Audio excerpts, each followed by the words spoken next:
Okay, welcome आप सभी का। देखिए, हमारा जो टॉपिक डिस्कशन चल रहा था उसमें हम वेरी लास्टली देख रहे थे कि जो रेस्पिरेशन एसिड मेटाबॉलिज्म पाथवे था उसका कंट्रोल किस प्रकार से हो रहा था ना कि यहाँ पे जो मैटर था वो डे एंड नाइट का आया था। नाइट में कार्बन डाइऑक्साइड गैस थी उसको स्टोर किया जा रहा था मैलिक एसिड के रूप में, और डे के अंदर उसको वापस डिकार्बोक्सिलेशन के थ्रू निकाला जा रहा था और केल्विन साइकिल के अंदर यूटिलाइज किया जा रहा था।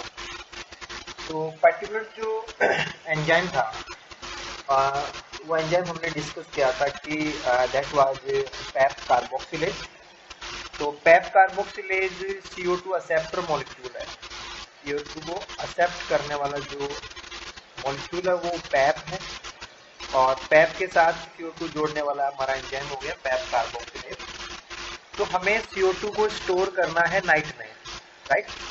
तो पैप कार्बोक्सिलेज को नाइट में ऑन होना चाहिए था और दिन में उसको ऑफ होना चाहिए था, क्योंकि दिन में कोई स्टोरेज नहीं करना उसको।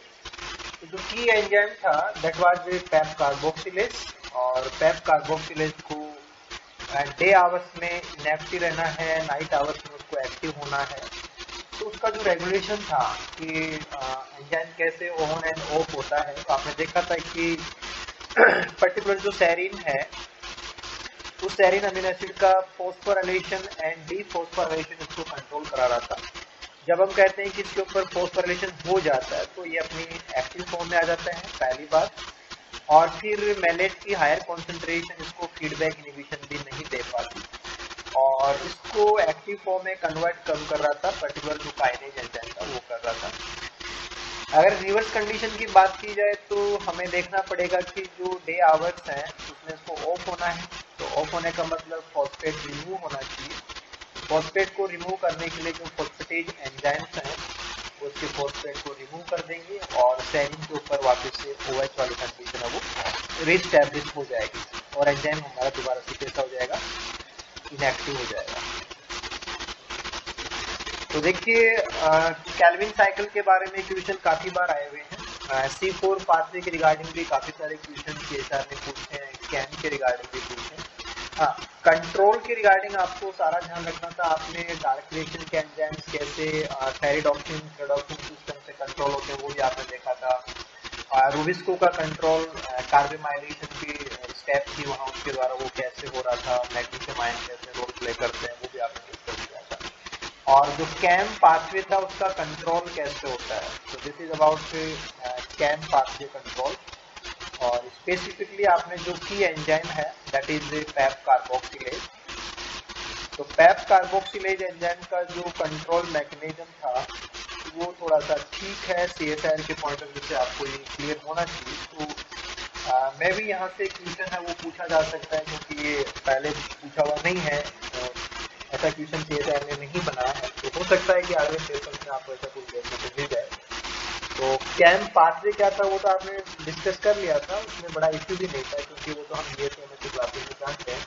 बट कंट्रोल के पॉइंट ऑफ व्यू से कि कैम पाथवे कंट्रोल कैसे होता है और स्पेसिफिकली जो हमारा एंजाइम है पैप कार्बोक्सिलेज वो कैसे रेगुलेट किया जाता है फॉस्फोराइलेशन एंड डीफॉस्फोराइलेशन के द्वारा, वो आपको क्लियर होना चाहिए। ठीक है, यहाँ तक कोई दिक्कत नहीं होनी चाहिए आई थिंक आपको।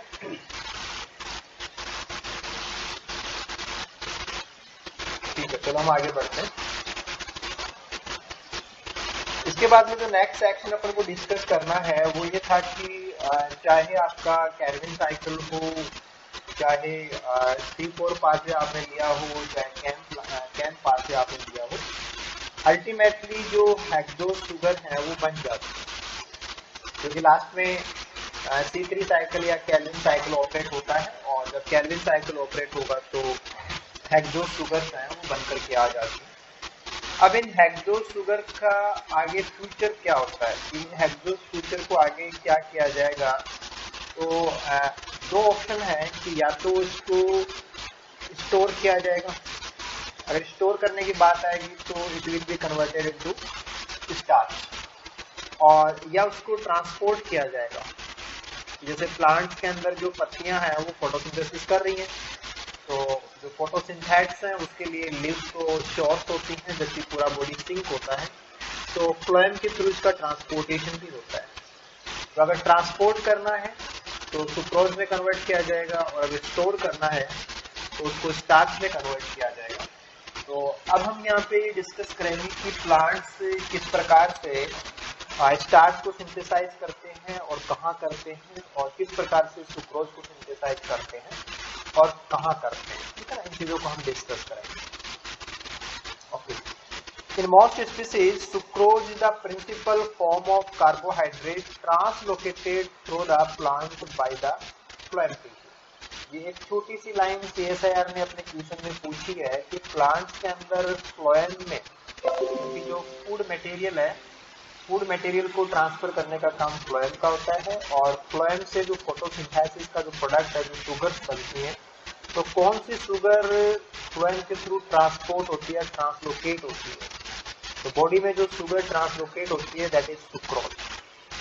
तो जब हम बात करते हैं कि प्लांट से फोटोसिंथेसिस करते हैं सॉरी, लेकिन उनमें जो फॉर्म है, शुगर की जो फॉर्म है दैट इज सुक्रोज, जो वहां ट्रांसपोर्ट की जाती है या फ्लोएम के थ्रू जिसका जो ट्रांसलोकेशन होता है दैट इज सुक्रोज।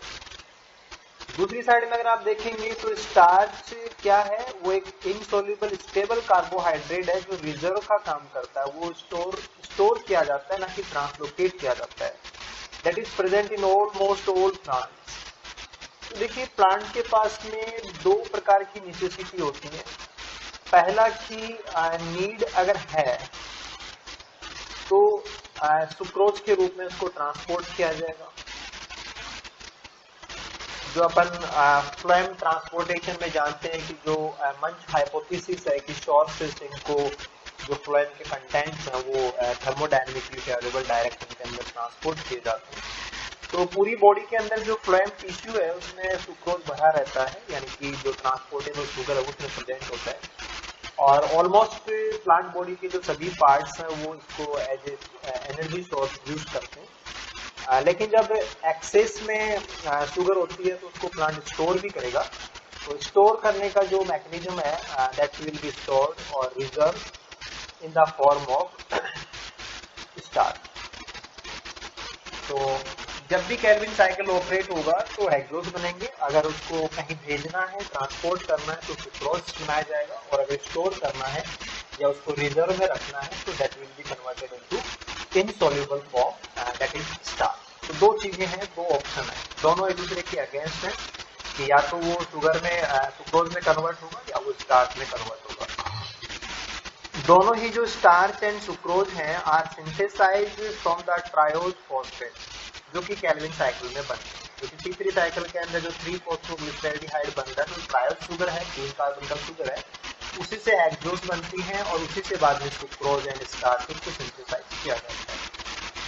ठीक है, देखिए दो मेन चीजें आपको यहाँ पे और ध्यान रखनी है, क्योंकि जो CSI क्वेश्चन आते हैं स्टेटमेंट्स आते हैं कि इनमें से कौन सा स्टेटमेंट सही है या गलत है। तो स्टेटमेंट्स दिए हुए होते हैं क्वेश्चन की, स्टेटमेंट में बहुत सिंपल सी बातें आती हैं। आपको ध्यान रखना है कि जो स्टार्च है उसका सिंथेसिस कहाँ होता है, क्लोरोप्लास्ट में होता है। तो starch is synthesized in chloroplast, आप ध्यान रखेंगे इस चीज का। दूसरी साइड में जो सुक्रोज होता है that is synthesized in the cytosol.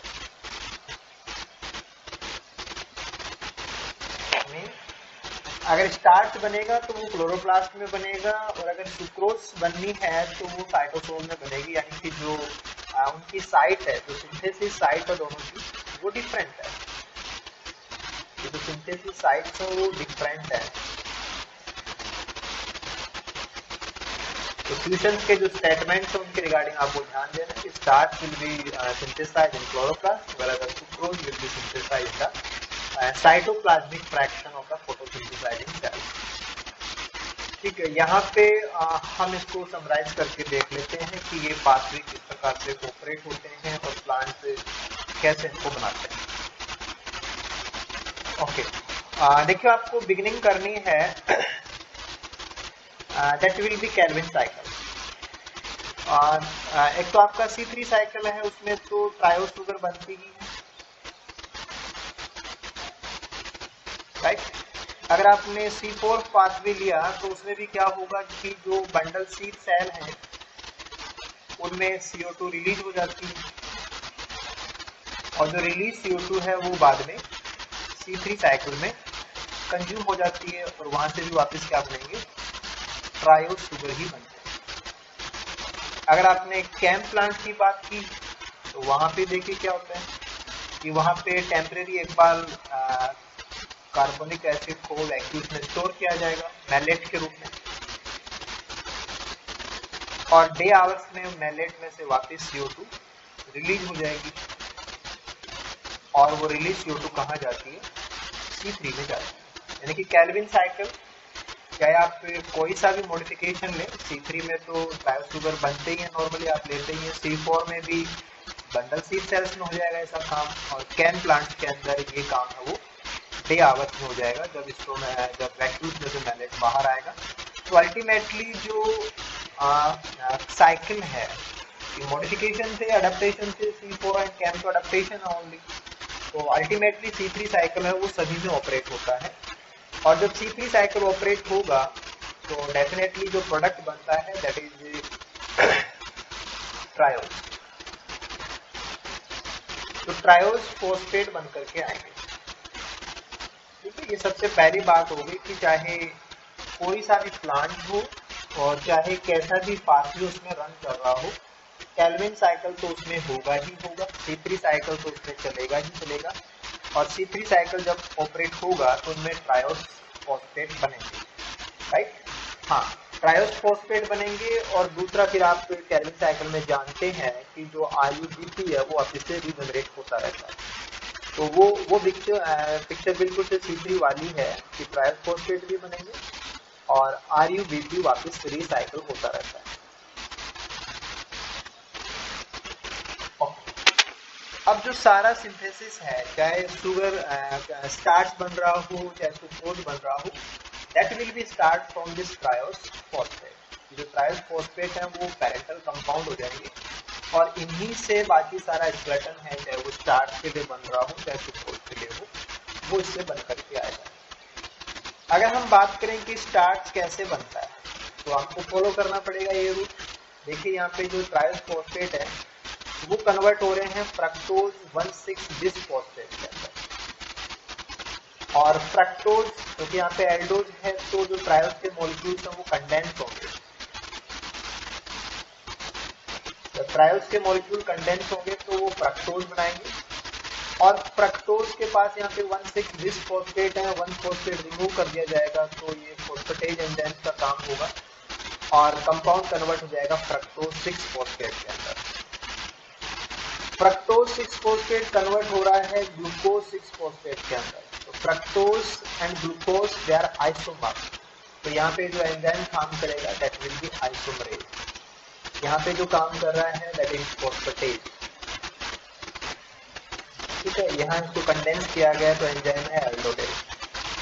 तो पर्टिकुलर जो स्टेप है उसके अंदर पर्टिकुलर एंजाइम वर्क कर रहा है, और अल्टीमेटली ग्लूकोज 6 फॉस्फेट से बन करके आ गया, और ग्लूकोज 6 फॉस्फेट कन्वर्ट हो जाएगा ग्लूकोज 1 फॉस्फेट के अंदर। तो जो फॉस्फोग्लूकोन्यूटेज एंजाइम है वो 6 पोजीशन से फॉस्फेट को कहां शिफ्ट कर देंगे, 1st पोजीशन के ऊपर शिफ्ट कर देंगे। तो ये ग्लूकोज 6 फॉस्फेट था, ये कन्वर्ट हो गया ग्लूकोज 1 फॉस्फेट के अंदर, राइट। अब जो ग्लूकोज 1 फॉस्फेट है ये फर्दर यूटिलाइज किया जाएगा और इसको कन्वर्ट किया जाएगा ADP ग्लूकोज के अंदर। देखिए ये ग्लूकोज के साथ में फॉस्फेट जुड़ा हुआ था और ग्लूकोज के साथ में अब ADP आ गया, यानी कि एक्सचेंज होगा, एक प्रकार का एक्सचेंज होगा कि फॉस्फेट हटाया जाएगा और ADP जोड़ा जाएगा। और ये जो वर्क है ये कौन कर रहा है, this is a particular enzyme that is ADP glucose pyrophosphorylase enzyme. Pyro जैसे बोलते हैं तो दिस इज फॉर P2O6-2, तो ये तो PPI के लिए है कि पायरोफॉस्फेट रिलीज होगा। तो जब आप 80 में एटीपी में से पायरोफॉस्फेट रिमूव करेगा एंजाइम तो एडीपी बच जाएगा, और ये एडीपी ग्लूकोज के साथ में जुड़ेगा तो इट विल फॉर्म ग्लूकोज और एडीपी ग्लूकोज, और इसमें से पीपीआई है वो रिमूव हो जाएंगे, और जो पीपीआई यहाँ पे रिमूव हुआ था उसको फिर एंजाइम जो पीपीआई है इसको 2पीआई में कन्वर्ट कर दिया जाएगा। तो एंजाइम कौन होगा? जो पायरोफॉस्फेट को तोड़ता है, यानी कि पायरोफॉस्फेटेज। तो पायरोफॉस्फेट बनेगा जरूर, लेकिन पायरोफॉस्फेट बाद में पीआई के अंदर तोड़ दिया जाएगा, स्प्लिट कर दिया जाएगा। अब जो एडीपी ग्लूकोज यहाँ पे बना है it will convert into starch. तो यहाँ पे एंजाइम काम करेगा, एक कॉम्प्लेक्स है, और ये एंजाइम कॉम्प्लेक्स जब काम करेगा तो वो स्टार्च को बनाएगा, और पूरा कॉम्प्लेक्स क्या कहलाता है? Starch synthase. जब आपने बायोकेमिस्ट्री की क्लासेस ली थी तो वहां पे हमने देखा था कि जब स्टार्च टूटता है तो उसका ब्रेकडाउन भी हमने लिया था, स्टार्च को सिंथेसाइज भी हमने कराया था। तो वहाँ पे एडीपी ग्लूकोज यूनिट्स के रूप में काम आते हैं, कि जो इकाइयाँ होती हैं वो एडीपी ग्लूकोज होता है, और एडीपी ग्लूकोज यहाँ पे बन चुका है, और एडीपी ग्लूकोज को जब यूटिलाइज किया जाएगा, इसको पॉलीमराइज किया जाएगा, स्टार्च सिंथेज क्या करेगा? इनको बार बार यूज करेगा, पॉलीमराइजेशन होगा और स्टार्च का फॉर्मेशन होगा, जहाँ पे एमाइलोज एंड एमाइलोपैक्टिन बनाए जाएंगे। स्टार्च में क्या क्या है? Amylose and amylopectin.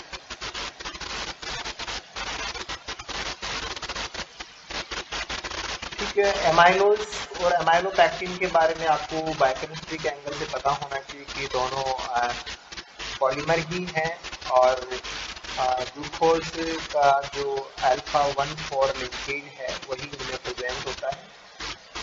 अंतर केवल इतना सा होता है कि एमाइलोज अनब्रांच्ड है और एमाइलोपैक्टिन ब्रांच्ड होता है।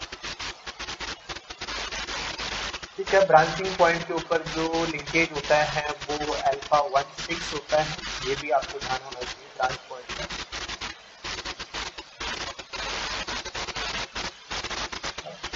तो ये जो पाथवे था उस पाथवे में हमने क्या देखा कि ट्रायोज पेरेंटल कंपाउंड है, ट्रायोज से अल्टीमेटली एडीपी ग्लूकोज बनाना होता है, क्योंकि एडीपी ग्लूकोज की वो मोनोमर है जो यूटिलाइज किया जाएगा, चाहे तो आप एमाइलोज बना रहे हो, चाहे आप एमाइलोपैक्टिन बना रहे हो। जब भी स्टार्च बनेगा तो एडीपी ग्लूकोज बनेगा।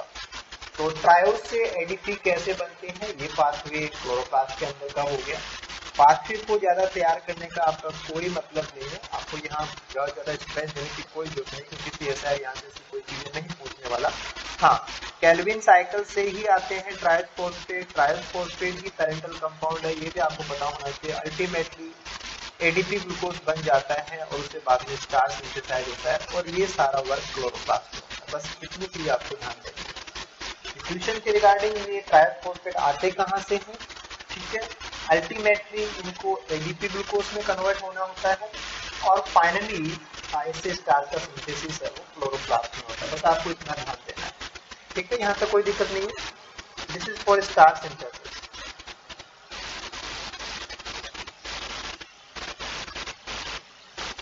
ठीक है,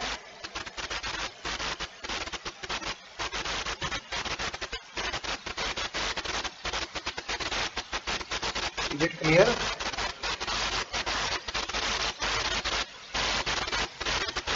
पुनीत ठीक है? ठीक है, ओके। देखिए, इसके बाद में हम बात करते हैं कि सुक्रोज कैसे सिंथेसाइज होगा। ओके, तो पहला जो इश्यू है, क्योंकि आपको बिल्कुल कोई भी जो पाथवे है या कोई भी जो पॉइंट है उसमें से की पॉइंट क्या होते हैं इसका आइडिया भी होना चाहिए, और आपका फोकस भी उन्हीं पे होना चाहिए। तो देखिए, पहला इंपॉर्टेंट काम तो ये है कि चाहे आपने कहा कि हम स्टार्च बनाएं या सुक्रोज बनाएं, ट्रायोज फॉस्फेट ही काम आते हैं। तो ट्रायोज फॉस्फेट से ही हमारा पाथवे स्टार्ट होगा। लेकिन प्रॉब्लम ये है कि यहाँ जो सिंथेसिस है वो साइटोसोल में होना है। राइट। तो ट्रायोस फॉस्फेट तो बनते हैं क्लोरोप्लास्ट में, तो क्लोरोप्लास्ट से इनको साइटोसोल में ट्रांसपोर्ट किया जाएगा। तो यहाँ पे एक प्रोटीन काम कर रही है और ये प्रोटीन ट्रांसपोर्टर प्रोटीन है। और देखिए ट्रायोस फॉस्फेट इसमें से बाहर आ रहा है आउट, और जो पीआई है वो इसमें अंदर लिए जाते हैं। तो एक बार में एक जो मॉलिक्यूल है वो बाहर की तरफ आ रहा है और दूसरा मॉलिक्यूल अंदर की साइड से भेजा जा रहा है। तो this is anti porter protein. जैसा ट्रांसपोर्ट है ये एंटी पोर्ट प्रकार का है, ये अपोजिट डायरेक्शन के अंदर मूवमेंट हो रहा है ना मॉलिक्यूल्स का और आयंस का। तो this is anti porter protein, और ये एंटी पोर्टर प्रोटीन जब काम करेगी तो हमारा ट्रायोस फॉस्फेट बाहर आ जाएगा इन द साइटोसोल। ओके, आपके दिमाग में छोटी सी बात ये भी आ सकती है कि देखो यहाँ पर भी पीआई जनरेट हो जाते हैं, और जब ट्रायोस फॉस्फेट को बाहर भेजा जाता है तो कुछ पीआई अंदर और भी आ जाते हैं। तो इतने सारे पीआई यहाँ पे क्या काम करते हैं, या इतना सारा जो इनऑर्गेनिक फॉस्फेट है वो यहाँ क्या काम आएगा। तो इट इज क्लोरोप्लास्ट। तो क्लोरोप्लास्ट है तो यहाँ पे फोटोसिंथेसिस की रिएक्शन यानी कि लाइट रिएक्शन होती है क्या। तो लाइट रिएक्शन के अंदर क्या इस इनऑर्गेनिक फॉस्फेट को यूटिलाइज किया जा सकता है टू फॉर्म एटीपी, राइट। तो यहाँ एटीपी बनाने के लिए, जो कि जब आप डार्क रिएक्शन कराएंगे केल्विन साइकिल कराएंगे तो जो एटीपी है वो कंज्यूम हो जाते हैं क्या। जब आप तीसरी साइकिल ऑपरेट करोगे तो क्या एटीपी एडीपी में कन्वर्ट हो जाते हैं।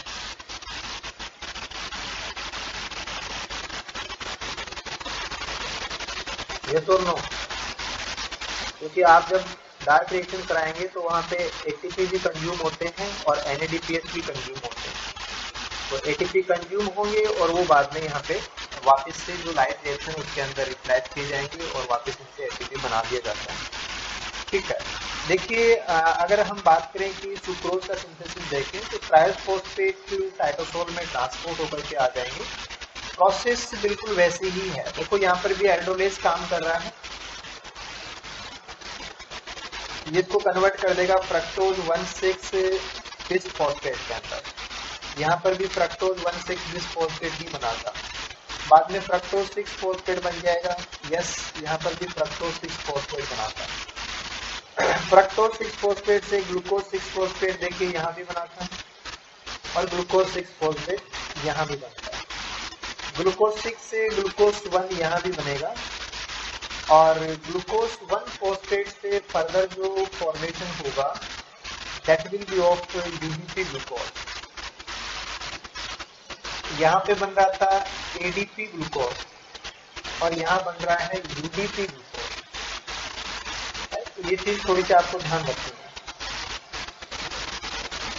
जब बात आती है स्टार्च की तो वहां पे है एडीपी ग्लूकोज, और जब आप बात करेंगे सुक्रोज के सिंथेसिस की तो यहाँ पे आएगा यूडीपी ग्लूकोज। तो बिल्डिंग ब्लॉक डिफरेंट है। ठीक है, सिमिलरली यहाँ पर भी पीपीआई निकलेंगे, फिर पायरोफॉस्फेटेज काम करके पीआई को रिमूव कर देगा। यूडीपी ग्लूकोज जो बने थे वो बाद में सुक्रोज फॉस्फेट इनसे बना दिया जाएगा, और यहाँ पे पर्टिकुलर जो सुक्रोज फॉस्फेट सिंथेज एंजाइम से ये काम करेंगे, और जब सुक्रोज का फॉस्फेट हटेगा बाय सुक्रोज फॉस्फेट फॉस्फेटेज, तो अल्टीमेटली इससे जो सुक्रोज है ये बन करके आ जाएगा। तो पाथवे में काफी सारी सिमिलरिटी है। अल्टीमेटली ध्यान आपको ये देना था कि जब हम बात करते हैं यहाँ की, तो मोनोमर के रूप में जो इस्तेमाल होगा that will be UDP glucose. ठीक है, ऐसे आपके जो फ्रक्टोज 6 फॉस्फेट हैं ये सुक्रोज 6 फॉस्फेट में डायरेक्टली आइसोमरेज भी हो सकते हैं, क्योंकि फ्रक्टोज और सुक्रोज दोनों का स्केलेटन सेम ही होता है, इनको आइसोमराइज किया जा सकता है। तो पर्टिकुलर आइसोमरेज इसको डायरेक्टली भी सुक्रोज में कन्वर्ट कर सकता है। तो ये जो मैकेनिज्म रही कि स्टार्च के रिगार्डिंग आपको एडीपी ग्लूकोज वाला पाथवे आपको तैयार होना चाहिए, और सुक्रोज के रिगार्डिंग जो यूडीपी ग्लूकोज का सिंथेसिस है, then sucrose phosphate and then sucrose phosphatase, इसके द्वारा अल्टीमेटली सुक्रोज का जो फॉर्मेशन है वो यहाँ पे हो जाएगा। हाँ, ये साइटोसोल में बना है। अब एक सेल है वो दूसरी सेल से कनेक्ट होती है with the help of plasmodesmata.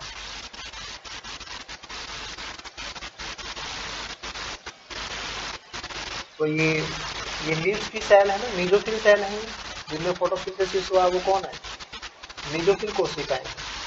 Mesophyll कोशिकाओं से ये कहाँ जाएगा? वेन्स में जाएगा, क्योंकि फ्लोएम कहाँ पे है? वैन में ही है फ्लोएम। और फिर वैन से फिर ये ब्रांच में जाएगा, और ब्रांच से बाद में जो प्रॉपर पूरा बॉडी का जो स्टेम एक्सिस है उसके फ्लोएम के अंदर भी ट्रांसपोर्ट हो जाता है। यानी कि पत्तियां फोटोसिंथेसिस करती रहती हैं और उनको जितना स्टोर करना है वो स्टोर कर लेती हैं, बाकी एक्सेस के अंदर जो है उसको वो सुक्रोज के रूप में वास्कुलर टिश्यू के अंदर जो फ्लोएम वाला कंपोनेंट है उसके अंदर उसको वो फिल करती रहती है। ठीक है, तो ये रहेगा स्टार्च का और सुक्रोज का फॉर्मेशन कि क्लोरोप्लास्ट में स्टार्च कैसे बनता है और साइटोसोल वाले फ्रैक्शन में सुक्रोज कैसे सिंथेसाइज किया जाता है, बाद में उसको कैसे यूटिलाइज किया जाता है, क्योंकि वो ट्रांसपोर्टेबल फॉर्म है। I think it is clear.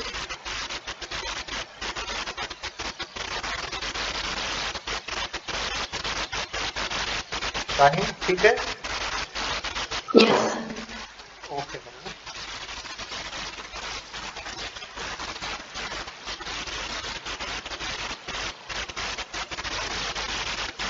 देखिए यहाँ पे जो इलेक्ट्रॉन माइक्रोग्राफ दिखा रखा है उसमें बंडल सीड सेल है मैज की, जो दियामेज है वो C4 प्लांट है, और C4 प्लांट की जो बंडल सीड सेल होती है उनके अंदर क्या दिखा रखा है? स्टार्च ग्रेन दिखा था, स्टार्च ग्रेन। तो स्टार्च कहाँ सिंथेसाइज होता है? क्लोरोप्लास्ट में होता है।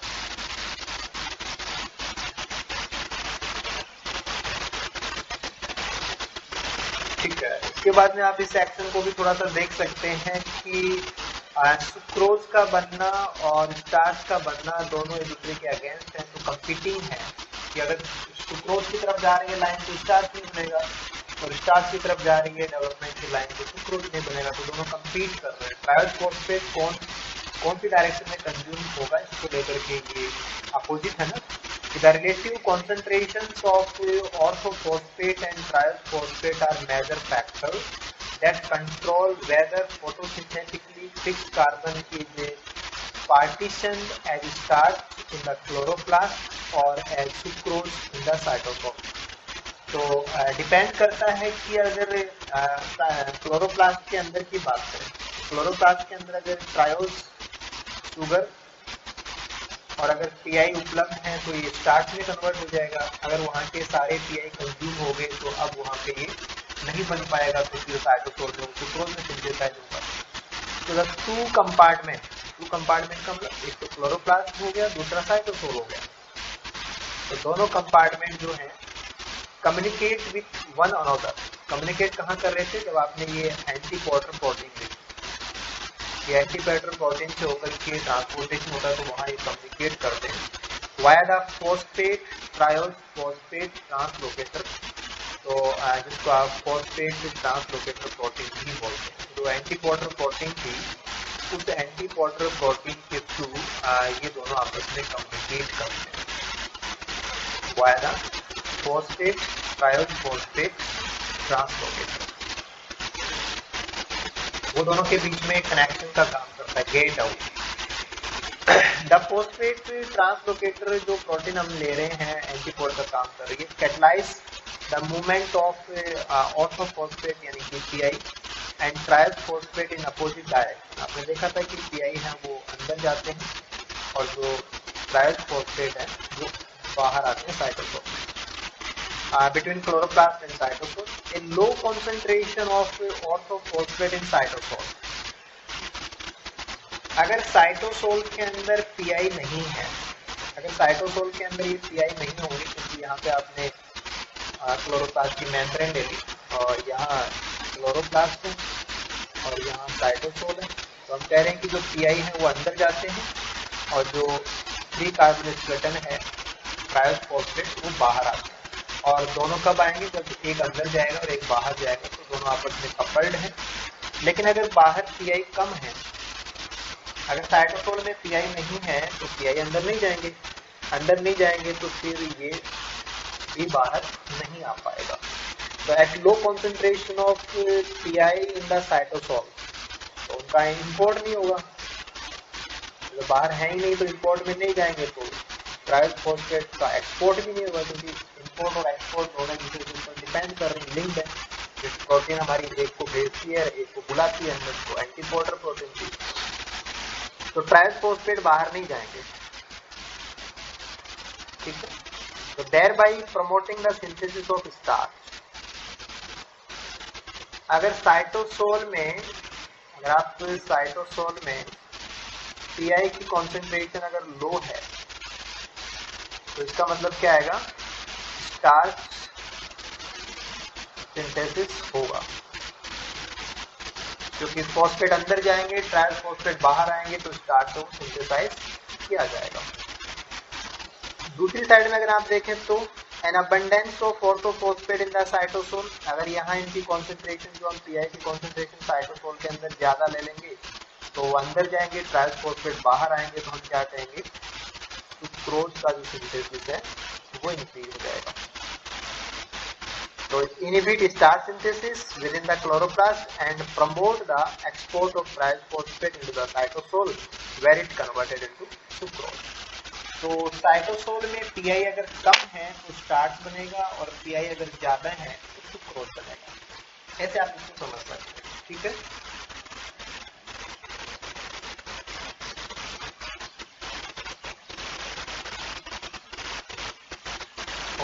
देन हम आगे प्रोसीड करते हैं। Orthophosphate and triophosphate control the activity of several regulatory enzymes in the sucrose and starch biosynthetic pathway। एक बात तो आपने यहाँ पे ये की कि बाहर यानी कि साइटोसोल में पीआई कम है या ज्यादा, उस पर डिपेंड करेगा कि भाई सुक्रोज बनेगा या स्टार्च बनेगा, एक बात तो वो। दूसरा मैटर ये था कि हमारा जो पीआई है, जो ट्रायोफॉस्फेट है, वो यहाँ के एंजाइम्स को भी कंट्रोल करते हैं।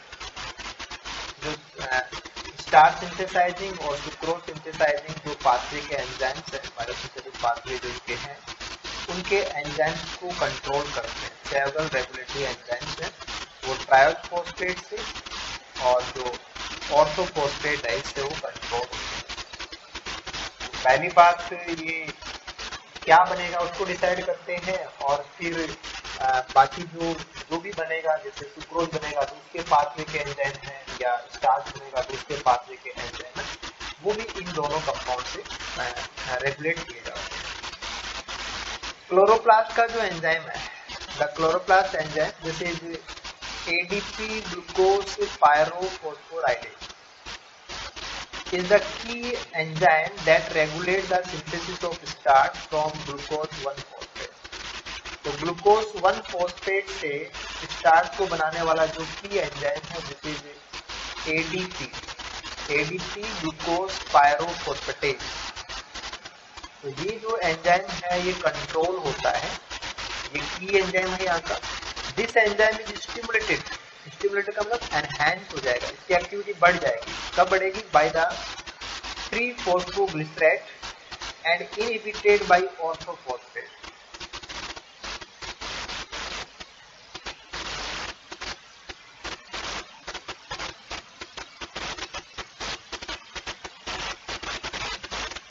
This is the enzyme ADP glucose pyrophosphorylase, और जो एडीपी ग्लूकोज को ये यहाँ का एंजाइम है, स्टार्च का सिंथेसिस करने के यहाँ का एंजाइम है।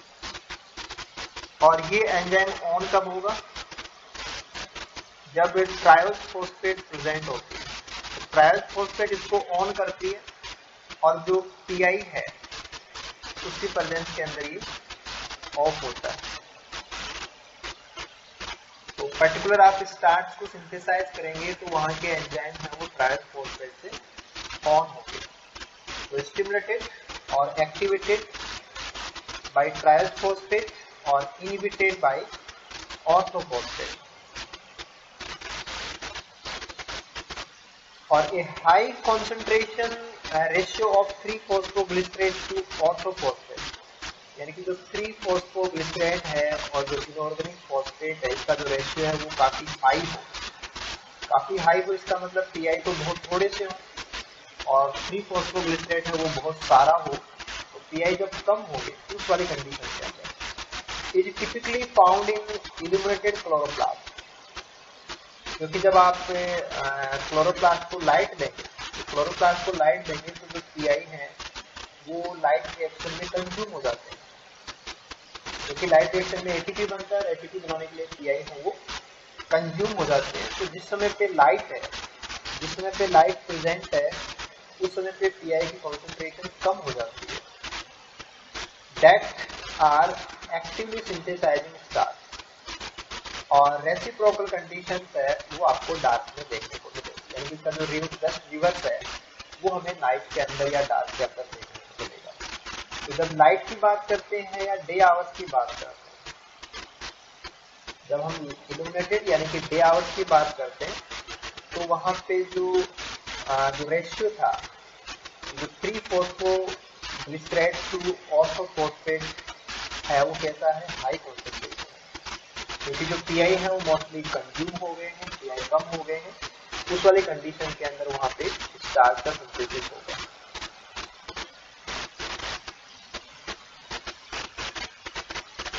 तो क्या आपको इतना सारा याद रखने की जरूरत है या ऐसा कोई कंक्लूजन निकाल सकते हैं कि जब पीआई कंज्यूम हो गए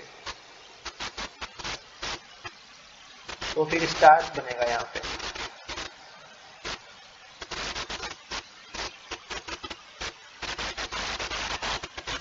सिंप्लीफाई आप इसको ध्यान रख सकते हैं कि जब पीआई कंज्यूम हो जाते हैं, पीआई की कॉन्सेंट्रेशन कम हो जाती है तो यहाँ पे स्टार्च बनेगा, और जब पीआई की कॉन्सेंट्रेशन हाई होती है तो इसका रिवर्स हो जाएगा, यानी कि सुक्रोज बनेगा। इसके बाद में अगर हम कंट्रोल की बात करें, ये कंट्रोल किस प्रकार से रहेगा कि द फ्रक्टोज 2,6-बिसफॉस्फेट, देखो जो पाथवे में बन रहा था वो था फ्रक्टोज 1,6-बिसफॉस्फेट, तो इंटरमीडिएट जो बनता है वो तो है फ्रक्टोज 1,6-बिसफॉस्फेट जो हमारे पाथवे में बना था, और ये है फ्रक्टोज 2,6-बिसफॉस्फेट। तो पाथवे में जो कंपाउंड बनता है वो तो है फ्रक्टोज 1,6, और कंट्रोल करने वाला जो एंजाइम है, जो मॉलिक्यूल है वो है 2,6। तो जैसे हम कहते हैं कि चाहे स्टार्च बने चाहे सुक्रोज बने तो फ्रक्टोज 1,6-बिसफॉस्फेट बनता है, क्योंकि वो इंटरमीडिएट कंपाउंड है दोनों ही पाथवे के अंदर। लेकिन पाथवे को चाहे वो सुक्रोज वाला हो चाहे वो स्टार्च वाला हो, उसको कंट्रोल कोई दूसरा मॉलिक्यूल करता है, बस उसमें अंतर इतना सा है कि उसके साथ जो कंडीशन है वो कैसी है, 2,6 कंडीशन, कि फ्रक्टोज भी है, उसके ऊपर दो ही फास्फेट है, लेकिन एक सेकंड पोजीशन पे है और एक 6th पोजीशन पे है, और इंटरमीडिएट जो बनता है उसके ऊपर 1,6 होती है पोजीशन फॉस्फेट। तो इंटरमीडिएट कंपाउंड तो है 1,6 और कंट्रोल करने वाला कौन है, 2,6।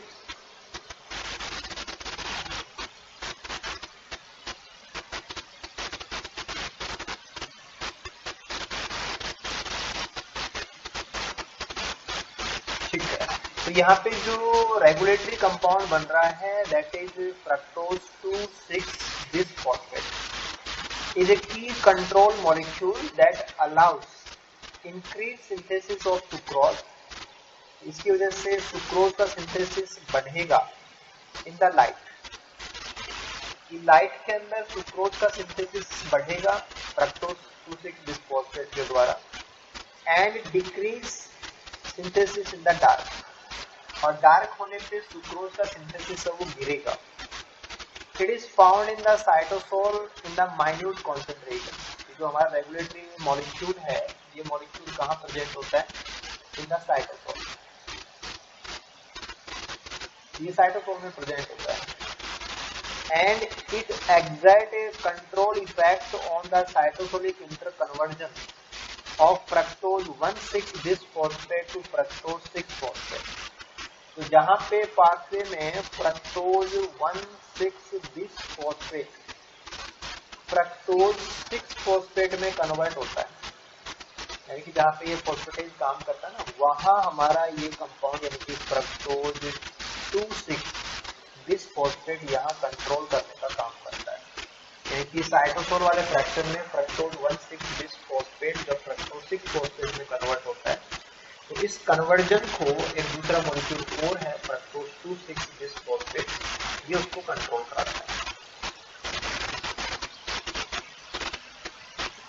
ठीक है, ये तो स्टार्च के जो पाथवे के कन्वर्जन है वो यहाँ पे बताए हुए हैं, तो कोई मतलब नहीं है, मैं कोई चीज नहीं बता रहा। ठीक है, यहाँ से आपको कंट्रोल समझ लेना है कि किस प्रकार से कंट्रोल होता है, जहाँ से आपका जो फ्यूजन है वो कोरिलेट हो सकता है।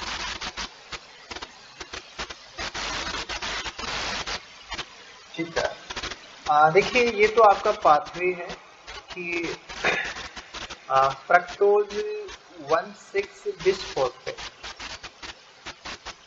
और सुक्रोज का सिंथेसिस आप ले रहे हैं, तो डेफिनेटली ये कहाँ पे हो रहा है,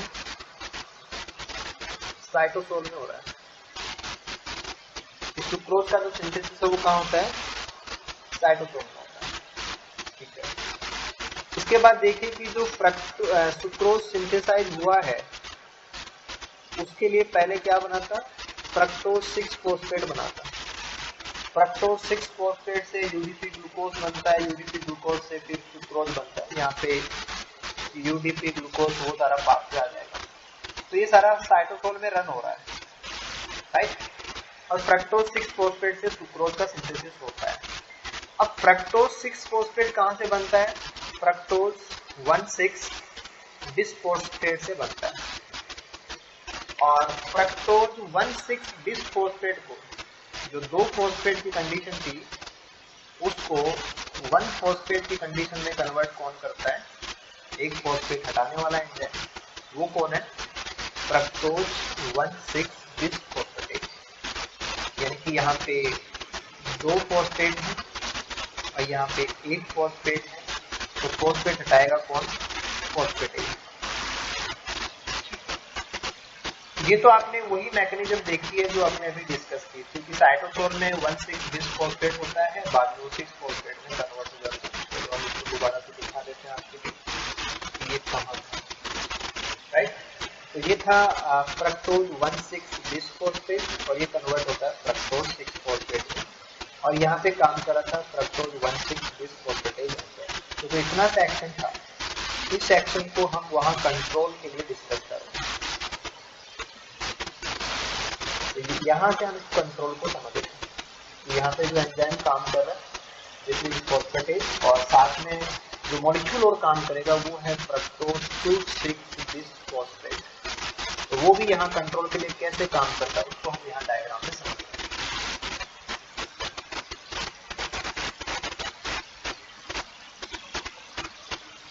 ओके, तो ये हमारा पाथवे था कि साइटोसोल में जो एंटी पोर्टर प्रोटीन ने काम किया था और उसकी वजह से ट्रायोज फॉस्फेट बाहर आ गए थे, और ट्रायोज फॉस्फेट से बाद में फ्रक्टोज 1,6 बिसफॉस्फेट बन गया था, और उससे फ्रक्टोज 6 फॉस्फेट बन जाता है, और लास्ट में जो फाइनली सुक्रोज है उसका सिंथेसिस हो जाता है, राइट।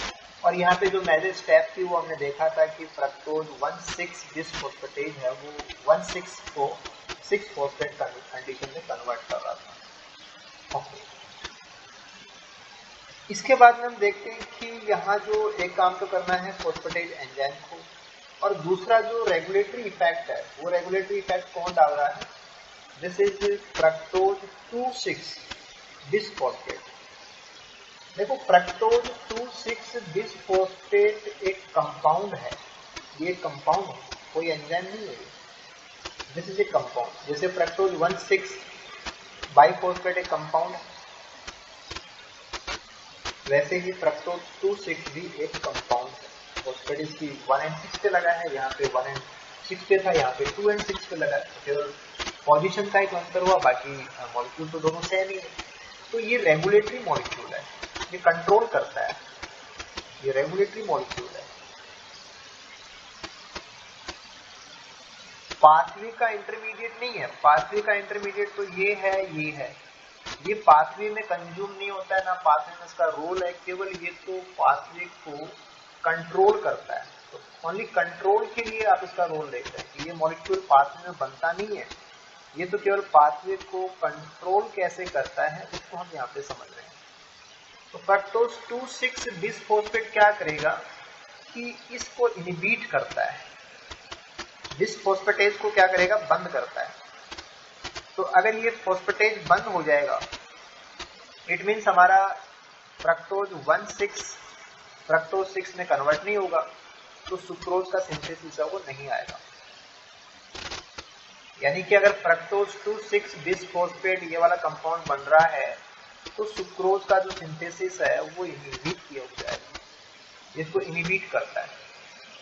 और जो अपोजिट डायरेक्शन है, अपोजिट डायरेक्शन में हम क्या देख सकते हैं कि हमारे पास जो फ्रक्टोज 6 फॉस्फेट बना है ये वापस से फ्रक्टोज 1,6 बिसफॉस्फेट में कन्वर्ट हो सकता है अगर यहाँ पे काइनेज काम करे। तो this will be converted back into fructose 1,6 bisphosphate अगर फ्रक्टोज 6 फॉस्फेट के ऊपर एक फॉस्फेट को कोई काइनेज जोड़ दे तो this is the reverse, forward reaction and backward reaction ऐसे आप इसको ले सकते हैं। This is forward reaction and this is reverse reaction. तो जब रिवर्स रिएक्शन होती है तो वापस फ्रक्टोज 6 से फ्रक्टोज 1,6 बन सकता है, और फ्रक्टोज 1,6 है ये बाद में ग्लाइकोलाइसिस में एंटर कर सकता है, राइट। तो ग्लाइकोलाइसिस के अंदर फ्रक्टोज 1,6 फॉस्फेट है ये स्प्लिट हो जाएगा, और स्प्लिट होकर के ये बाद में जो आपके कंपाउंड है दिस इज द 3-फॉस्फोग्लिसरैल्डिहाइड और डाइहाइड्रोक्सी एसीटोन फॉस्फेट, ये इनमें टूट जाता है, वो बाद में फर्दर आइसोमराइज हो जाते हैं, देन डिहाइड्रोजनेज एंजाइम काम करता है, और अल्टीमेटली जो कंपाउंड है वो पायरुविक एसिड में कन्वर्ट हो जाते हैं। वो ग्लाइकोलाइसिस का मेथड है। देखो स्टार्च का बनना, शुगर का बनना, चाहे आप स्टार्च बना रहे हो या हम शुगर बनाने की बात करें तो वहां पे सिंथेसिस हो रहा है, सिंथेसिस ऑफ शुगर है वो, सिंथेसिस ऑफ शुगर यानी कि वो एनाबॉलिक रिएक्शन है, और यहां आप इसको ग्लाइकोलाइसिस में डाल रहे हैं तो ग्लाइकोलाइसिस ब्रेकडाउन है, ये कैटाबॉलिक रिएक्शन है।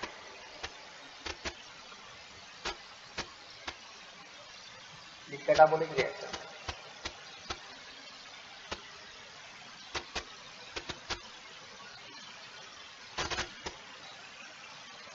देखिए वन थिंग कि जब ग्लाइकोलाइसिस की तरफ इसको भेजा जा रहा है कि फ्रक्टोज 6 फॉस्फेट बना तो हम इससे सुक्रोज बना सकते थे, लेकिन उसको तो रिवर्स कर दिया ना, यहाँ पे इसको बैक भेज दिया, और बैक कहाँ भेज रहे हैं, ग्लाइकोलाइसिस में भेज रहे हैं जहाँ पे उसको बर्न कर दिया जाएगा, तोड़ दिया जाएगा।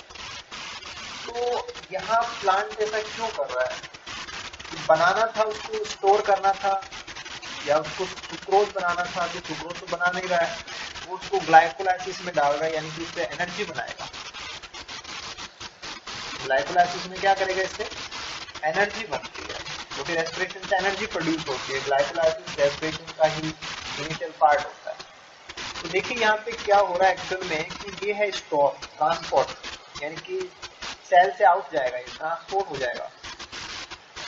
तो सेल की रिक्वायरमेंट अगर खुद की एनर्जी की हो, सेल के पास अगर एनर्जी क्राइसिस हो और सेल को एनर्जी की जरूरत हो तो वो सिंथेसिस भी नहीं करेगी और वो बाहर भी नहीं भेजेगी, वो उसको अपनी सेल्फ रिक्वायरमेंट के लिए यूज करेगा। और जो फोटोसिंथेसाइजिंग सेल्स अगर उसमें फोटोसिंथेसिस की रेट कम हो गई हो और एनर्जी डिमांड उनकी हाई हो तो वो इस फ्रक्टोज 6 फॉस्फेट को वापस ग्लाइकोलाइसिस में भेज करके अपने एनर्जी डिमांड को फुलफिल कर सकते हैं। ऐसा वो तभी कर पाएंगे जब उनमें फ्रक्टोज 2,6 बिसफॉस्फेट बन रहा हो, ये वाला कंपाउंड उनमें बनना चाहिए, राइट। और ये वाला कंपाउंड अगर होगा तो ये लाइन बंद हो जाएगी और ये लाइन चालू हो जाएगी, यानी कि जो हमारा फ्रक्टोज 2,6 है वो फ्रक्टोज 1,6 को बनाता है। देखा जाए तो इसका टूटना रोकेगा और इसका बनना है वो बढ़ा देगा। तो अल्टीमेटली रिजल्ट क्या आएगा कि जब फ्रक्टोज 6 बिस फॉस्फेट अगर प्रेजेंट हुआ तो उसका रिजल्ट क्या आया? उसका रिजल्ट ये है कि फ्रक्टोज 1,6 बिस फॉस्फेट का लेवल बढ़ जाएगा, क्योंकि इसका टूटना बंद हो गया था और इसका बनना चालू हो गया, तो फ्रक्टोज 1,6 बिस फॉस्फेट का जो लेवल है वो राइज हो जाएगा। ठीक है, अब जो हमारा फ्रक्टोज 2,6 बिस फॉस्फेट है ये कहां से बनता है? इसको बनने का तरीका बिल्कुल उसी प्रकार से है कि फ्रक्टोज 6 फॉस्फेट 2 काइनेज, ये जो एंजाइम है फ्रक्टोज 6 फॉस्फेट इसका सबस्ट्रेट हो जाएगा और उसकी सेकंड पोजीशन के ऊपर फॉस्फेट जोड़ेगा, तो ये फॉस्फेट 2 इसका टारगेट है। कि फ्रक्टोज के पास पहले से छठी पोजीशन पे तो फॉस्फेट है, ये देखो फ्रक्टोज 6 फॉस्फेट, फ्रक्टोज 6 फॉस्फेट ये सबस्ट्रेट है इसका, इस काइनेज का ये सबस्ट्रेट है और छठी पोजीशन पे तो फॉस्फेट है और साथ में सेकंड पोजीशन के ऊपर फॉस्फेट और ऐड करना है, सेकंड पोजीशन के ऊपर फॉस्फेट और ऐड करना है। कौन करेगा? फॉस्फेट 2 काइनेज, यानी कि फ्रक्टोज छठी पोजीशन वाला, this is substrate and this is target. तो ये काइनेज जब काम करेगा तो वो इसको कन्वर्ट कर देगा फ्रक्टोज 2,6 फॉस्फेट के अंदर, और जब काइनेज काम करेगा तो ऑब्वियसली यहाँ पे जो एटीपी है वो कंज्यूम हो रही है,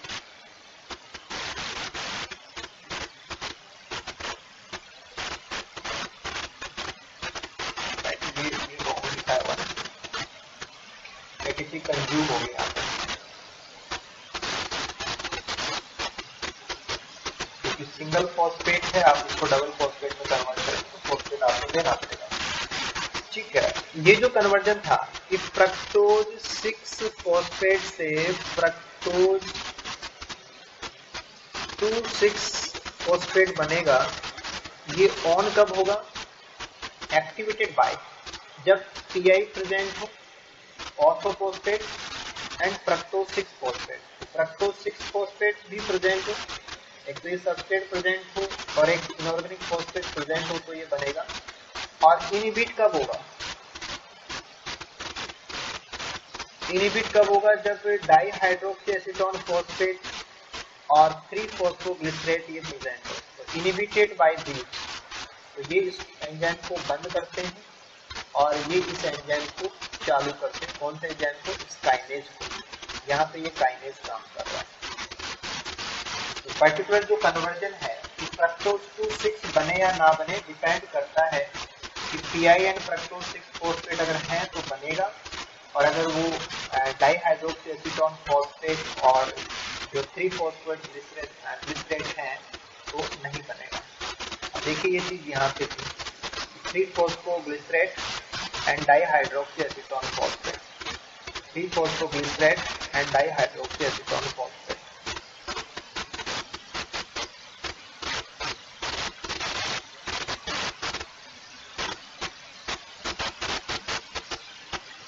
इसको आप ऐसे समझिए कि जब ये प्रेजेंट है, अगर ये प्रेजेंट है तो हमारा एंजाइम बंद होगा, ठीक है ना, हमारा एंजाइम क्या होगा? इनहिबिट हो जाएगा। और जब काइनेज बंद होगा तो फ्रक्टोज 2,6 बिसफॉस्फेट नहीं बनेगा, और नहीं बनेगा तो ये इनहिबिट वाली लाइन डिस्टर्ब हो जाएगी और ये एक्टिवेट वाली लाइन है ये डिस्टर्ब हो जाएगी। तो इनहिबिट डिस्टर्ब होगा तो ये ऑन हो जाएगा और एक्टिवेट डिस्टर्ब होगा तो ये ऑफ हो जाएगा, यानी कि ये लाइन जो चालू हुई थी ये तो हो जाएगी ऑफ, और ये जो बंद हुआ था ये हो जाएगा ऑन। मीन्स जब डाइहाइड्रोक्सी एसीटोन फॉस्फेट और 3-फॉस्फोग्लिसरेल्डिहाइड यानी कि ग्लाइकोलाइसिस के इंटरमीडिएट है, ये कौन है? Intermediate of glycolysis.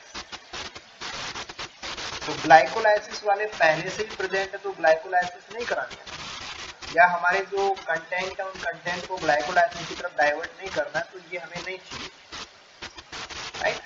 जब पहले से ही ग्लाइकोलाइसिस में जो चाहिए वो हमारे पास है, ये ऑलरेडी प्रेजेंट है, ये ऑलरेडी प्रेजेंट है, तो इनको और नहीं बनाना, तो लाइन हमारा ये वाला फ्लो रुक जाना चाहिए। और ये रुकेगा कैसे? जब जो इधर बंद हो रहा था इधर जाना जो फ्लो था, जो फॉरवर्ड रिएक्शन थी ये फॉरवर्ड तो बढ़ जाना चाहिए।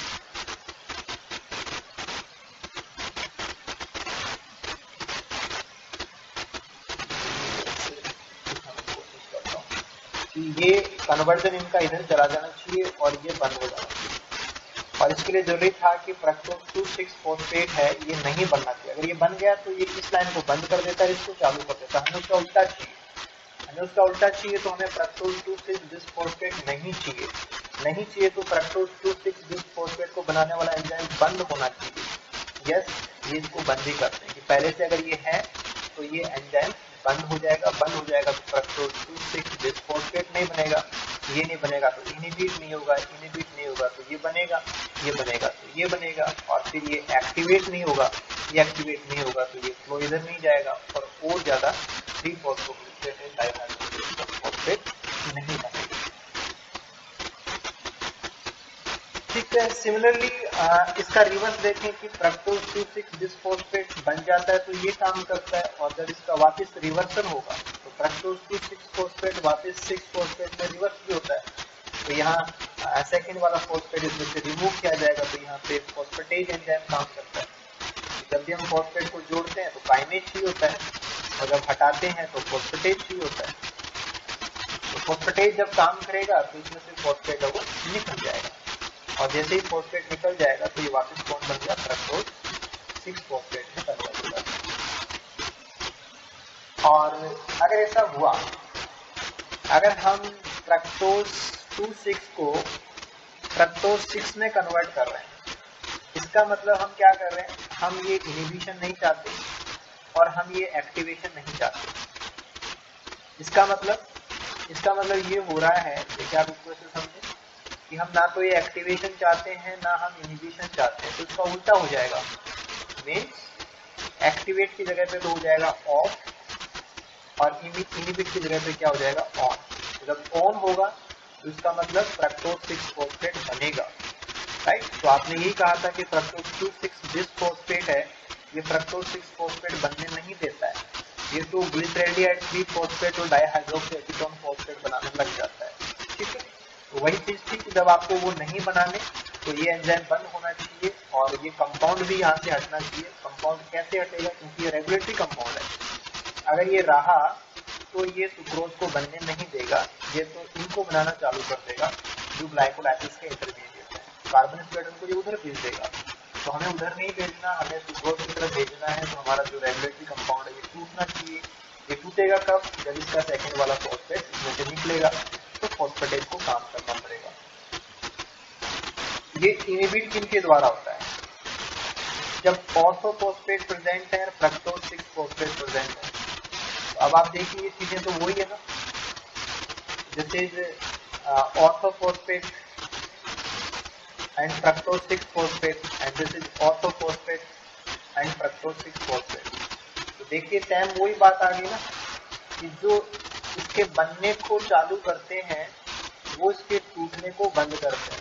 मीन्स मैसेज तो सेम हो गया कि जब ऑर्थोफॉस्फेट एंड फ्रक्टोज 6 फॉस्फेट होंगे तो फ्रक्टोज 2,6 फॉस्फेट बनेगा और जब होंगे तो इसका टूटना रुकेगा, यानी कि काइनेज ऑन होता है और फॉस्फेटेज नीचे ऑफ होता है। तो ओवरऑल जो मैसेज है वो यही रहेगा कि अगर orthophosphate and fructose 6 phosphate present है तो फ्रक्टोज 2,6 बिसफॉस्फेट बनेगा लेकिन टूटेगा नहीं, इनिबिट बाय बेस के अगर ये हुए तो टूटना बंद हो जाएगा। तो ये मैटर था कि अल्टीमेटली हमारे पास पाथवे तो ये था कि भाई फ्रक्टोज 1,6 बिसफॉस्फेट होता है और वो फ्रक्टोज 6 फॉस्फेट में कन्वर्ट होता है और इसके बाद में से सुक्रोज बन सकता है। फिर बात ये आ गई थी कि क्या इसका रिवर्स हो सकता है, तो जैसे इसका रिवर्स भी हो सकता है, इस 6 फॉस्फेट के ऊपर एक फॉस्फेट जोड़ दें तो वापस से बिसफॉस्फेट बन सकता है। और फिर इसका बिसफॉस्फेट का हम करेंगे क्या, तो ऑब्वियसली आप इसको ग्लाइकोलाइसिस में एंटर करा सकते हैं। इसकी जरूरत क्यों पड़े, जब सेल के पास एनर्जी ना हो तो पड़े।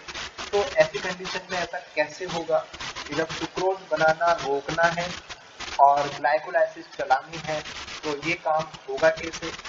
आप कहेंगे कि इस काम को कराने के लिए एक दूसरा कंपाउंड चाहिए, उसका नाम है फ्रक्टोज 2,6 बिसफॉस्फेट। अब फ्रक्टोज 2,6 बिसफॉस्फेट है, ये खुद एक कंपाउंड है, तो इसको कोई बनाएगा तो उसको कहाँ से बनाया जाता है, उसको वहीं से बनाया जाता है फ्रक्टोज 6 फॉस्फेट से। कौन बनाता है, काइनेज बनाता है। इसको तोड़ता कौन है, फॉस्फेटेज तोड़ता है। हाँ, ये बनना कब चाहिए, ये बनना कब चाहिए? जब सुक्रोज का बनना आपको रोकना है। ये टूटना कब चाहिए? जब सुक्रोज को बनाने की जरूरत है, यानी कि ग्लाइकोलाइसिस को बंद करने की जरूरत है। जब ग्लाइकोलाइसिस की तरफ भेजना है पाथवे को, तब तो फ्रक्टोज 2,6 बिस्फोस्फेट आपको चाहिए, तो आप उसके अकॉर्डिंग काइनेज को ऑन कराएंगे और वो बनेगा, राइट। जब आपको ग्लाइकोलाइसिस की तरफ स्वेडन को नहीं भेजना है और सुक्रोज बनानी है और ट्रांसपोर्ट करना है, बाहर निकालना है कार्बोहाइड्रेट जो बना, तो फिर आपको उसका रिवर्स करना पड़ेगा, यानी कि फ्रक्टोज 2,6 फॉस्फेट है उसको आपको हटाना पड़ेगा तो उसके फॉस्फेट हटाने पड़ेंगे, तो फ्रक्टोज 2,6 बिस्फोस्फेट का हो जाएगा। तो ये मैटर रहेगा कि जो साइटोकोलिक इंटर कन्वर्जन है, ये पाथवे को जो इतना सही था कि मेजर पॉइंट तो यही था कि फ्रक्टोज 1,6 में कैसे कन्वर्ट होता है, inter conversion of fructose 6 phosphate and fructose 1,6 बिस्फोस्फेट। फिर यहाँ कंट्रोल करता है फ्रक्टोज 2,6। तो किस प्रकार से 2,6 है वो इसको कंट्रोल करता है। फ्रक्टोज 1,6 बिस्फोस्फेट का कन्वर्जन किसमें हो रहा है? फ्रक्टोज 6 फॉस्फेट, और इसको कंट्रोल करा रहा है फ्रक्टोज 2,6 बिस्फोस्फेट। और फ्रक्टोज 2,6 बिस्फोस्फेट भी खुद बनता है किससे? फ्रक्टोज 6 फॉस्फेट से बनता है, और जब ये टूटता है तो वापस इसमें कन्वर्ट हो जाता है और एक फॉस्फेट इसमें से निकल जाता है। तो कंट्रोल जो करता है वो खुद भी बनता और टूटता है, बनाता है इसको काइनेज और तोड़ता है इसको फॉस्फेटेज। तो कंट्रोल करने वाला होगा या नहीं होगा डिपेंड करता है कि काइनेज ने काम किया है नहीं या फॉस्फेटेज ने काम किया है। फ्रक्टोज 2,6 अगर है तो वो फिर 1,6 से 6 वाले को कंट्रोल करने लग जाएगा। तो मेन पाथवे तो हमारा ये है, फ्रक्टोज 1,6 का 6 में कन्वर्जन, इसको कंट्रोल भी कर रहा है फ्रक्टोज 2,6। अब ये होगा तो कंट्रोल करेगा और नहीं है तो कंट्रोल कहां से करेगा? तो ये होगा नहीं होगा ये डिपेंड करता है दो चीजों पे, कि फॉस्फेटेज काम कर रहा है तो आप कहेंगे कि नहीं होगा, और काइनेज काम कर रहा है तो आप कहेंगे कि होगा। फिर बात आती है कि फॉस्फेटेज काम करे या काइनेज काम करे, तो कौन काम करेगा? आप सोचेंगे एक्टिवेट इनको कौन करता है कि ये होने को इसके अकॉर्डिंग देखना ना, और अगर ऑर्थोफॉस्फेट है तो 6 फॉस्फेट है तो आप इसके अकॉर्डिंग देखना। तो दीज आर द कंडीशंस की सेलुलर कंडीशन क्या है, ये कंडीशन है, और सेलुलर कंडीशंस के अकॉर्डिंग फ्रक्टोज 2,6 बिस्फोस्फेट होगा कि नहीं होगा, कि ये है या नहीं, उसकी बात है। अगर ये है या नहीं, उससे अगर है तो फिर ये क्या कर रहा है? कंट्रोल कर रहा है। अगर नहीं है तो फिर पाथवे है वो सुक्रोज बना रहा होता है। अगर ये है तो 3-फॉस्फोग्लिसरेट एंड डाइहाइड्रोक्सीप्रोफॉस्फेट बन रहा होता है। आई थिंक ये थोड़ा सा समझ में आ गया होगा आपको।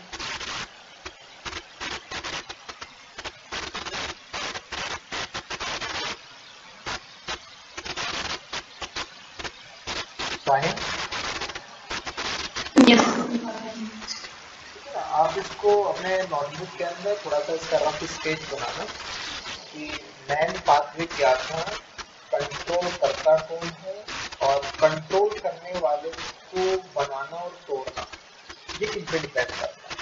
ऐसे फिर इसके टुकड़े हो जाएंगे, फिर आप उनको जोड़ दोगे ना तो ये पिक्चर आपकी थोड़ी सी और क्लियर हो जाएगी।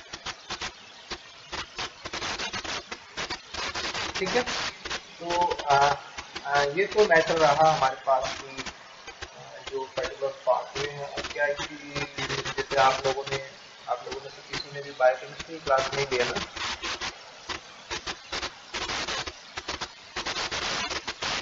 तो आपने भी नहीं ली थी बायोकेमिस्ट्री क्लास? नहीं, बायोकेमिस्ट्री क्लास नहीं ली ना, इसलिए थोड़ा सा क्योंकि ये हमने वहां पर भी लिया था कि जब हम ग्लाइकोलाइसिस को कंट्रोल करा रहे थे, और स्पेसिफिकली जो फॉस्फोफ्रक्टोकाइनेज एंजाइम होता है PFK1 एंड PFK2, तो फॉस्फोफ्रक्टोकाइनेज का कंट्रोल जो कि ग्लाइकोलाइसिस का मेन कंट्रोल होता है,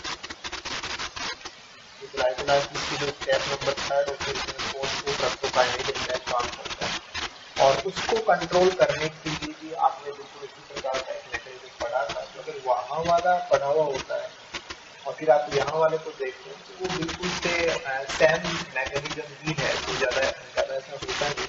आप इन दोनों को आपस में कोरिलेट करते हैं तो चीज़ें डिवाइड जैसे ही हो जाती है, तो कोई दिक्कत नहीं। आप नेक्स्ट बार जब नेक्स्ट बैच स्टार्ट होगा तो उसमें बायोकेमिस्ट्री ही हमारी स्टार्ट होना है, तो वहाँ से चीज़ें हो जाएंगी। बाकी आप अभी यहाँ से इसको समझ सकते हैं कि इश्यू कुछ ऐसा है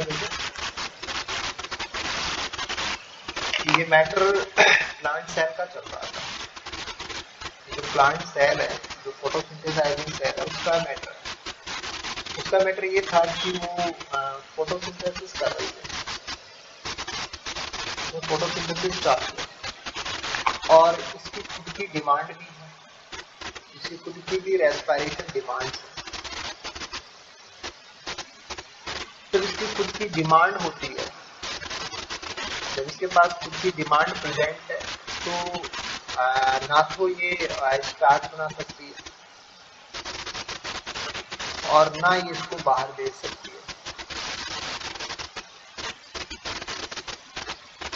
हाँ, इसकी खुद की कोई डिमांड ना हो या इसकी डिमांड फुलफिल हो गई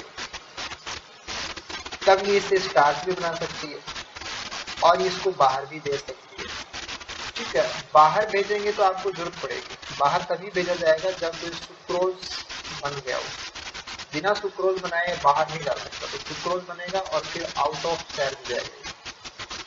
ठीक है, हाँ, स्टार्च के मामले में क्या करना है कि आपको उसको वहीं रखना है इन क्लोरोप्लास्ट।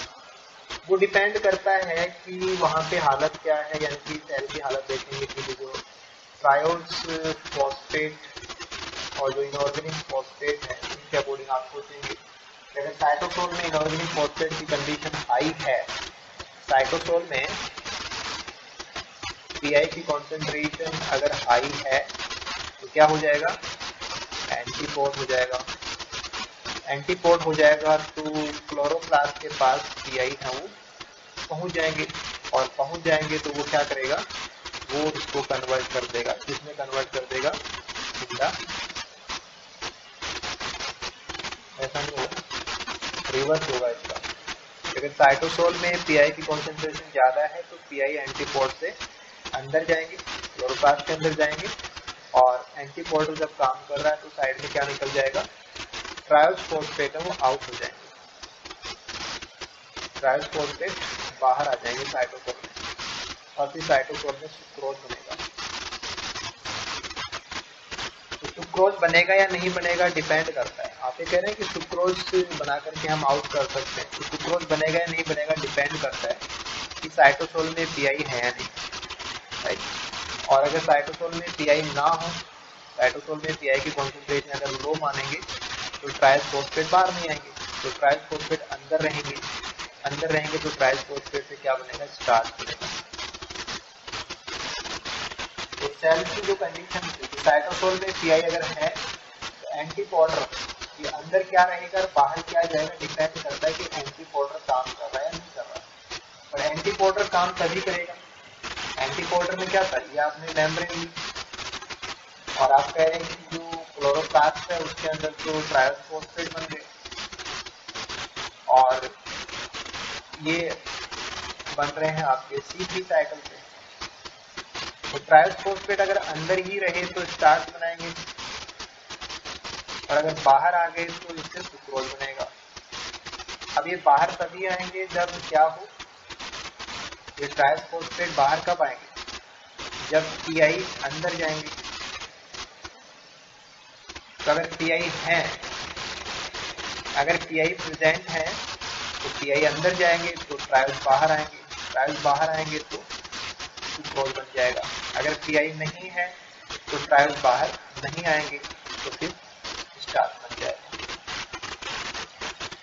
और इस प्रकार से आप इसको कोरिलेट कर सकते हैं कि ब्रीफ में ये पूरा मैसेज क्या था, और इवन जो साइटोसोल के अंदर जो कन्वर्जन है कि सुक्रोज बने या इसको जो रेस्पिरेशनल डिमांड है उसमें कंज्यूम किया जाए, डिपेंड करता है कि पाथवे किधर जाएगा और उसके डायरेक्शन को कंट्रोल करता है, दूसरा मॉलिक्यूल फ्रक्टोज 2,6 बिस्फोस्फेट। और फ्रक्टोज 2,6 बिस्फोस्फेट बनना चाहिए या टूटना चाहिए, डिपेंड करेगा कि आप कैसी कंडीशन की बात कर रहे हैं। ठीक है,